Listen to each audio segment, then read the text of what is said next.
அடுத்து இருக்கிறது வந்து மேக்னெட்டிக் ஸ்பெல்லிங் கேம். இதில் பார்த்தீங்கன்னா உங்களுக்கு வந்து ஃப்ளாஷ் கார்ட்ஸ் இந்த மாதிரி வந்துடும். ஒவ்வொரு ஃப்ளாஷ் கார்ட்லேயும் ஒரு கான்செப்ட் ஓரியன்டட் ஸ்பெல்லிங்ஸ் இருக்கும். அனிமல்ஸ், பேர்ட்ஸ், எக்ஸ்ப்ரெஷன்ஸ், அதே மாதிரி நமக்கு வந்து மந்த்ஸு, டேஸு எல்லாமே வந்து இதில் கவர் ஆகிடுங்க. எல்லாத்துலேயும் வந்து ஸ்பெல்லிங் இருக்கும், சீசன்ஸ் இருக்கும், வெஜிடபிள்ஸ் இருக்குது, ஃப்ரூட்ஸ் இருக்குது, இந்த மாதிரி வந்து ப்ரொஃபஷன்ஸ் இருக்குது, எல்லாமே வந்து கவர் ஆகிடும். இந்த ஸ்பெல்லிங்ஸ் எல்லாம் வந்து அவங்க கற்றுக்கிட்டு இதை வந்து நம்ம ஸ்பெல்லிங் வந்து இதில் ஃபார்ம் பண்ண வைக்கலாம். இது கம்ப்ளீட்டாக மேக்னெட்டிக்ங்க. உங்களுக்கு 4 sets ஆஃப் லெட்டர்ஸ் வந்துடும்.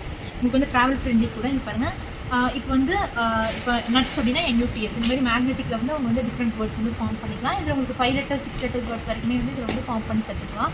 மொத்தமாக இதில் வந்து 300+ வேர்ட்ஸ் வந்து இதை வந்து கற்றுப்பாங்க. ஸோ வந்து ரெகுலராக அவங்க வந்து இதை கற்றுக்கும் போது நிறைய வொக்காபுலரி வந்து அவங்க வந்து டெவலப் ஆகும். இது வந்து அபாக்கஸ் வித் ஸ்டாண்ட். உங்களுக்கு இது வந்து ஸ்டாண்டோடவே வந்து இந்த மாதிரி போட்டு பண்ணிக்கலாம். இதில் பார்த்தீங்கன்னா நம்பர்ஸ் வரும், உங்களுக்கு லெட்டர்ஸ் வித் மேட்சிங் வேர்ட்ஸ் வந்துடும். இப்போ வந்து வீணா வைனல் இந்த மாதிரி கனெக்டிங் வேர்ட்ஸ் வர வந்துடும். அண்ட் அதே மாதிரி கவுண்டிங் வந்து நம்பர்ஸ் இருக்கும். அண்ட் இதில் வந்து நீங்கள் பேசிக் கவுண்டிங்ஸ் கால்குலேஷன்ஸ் பண்ணிக்கலாம்.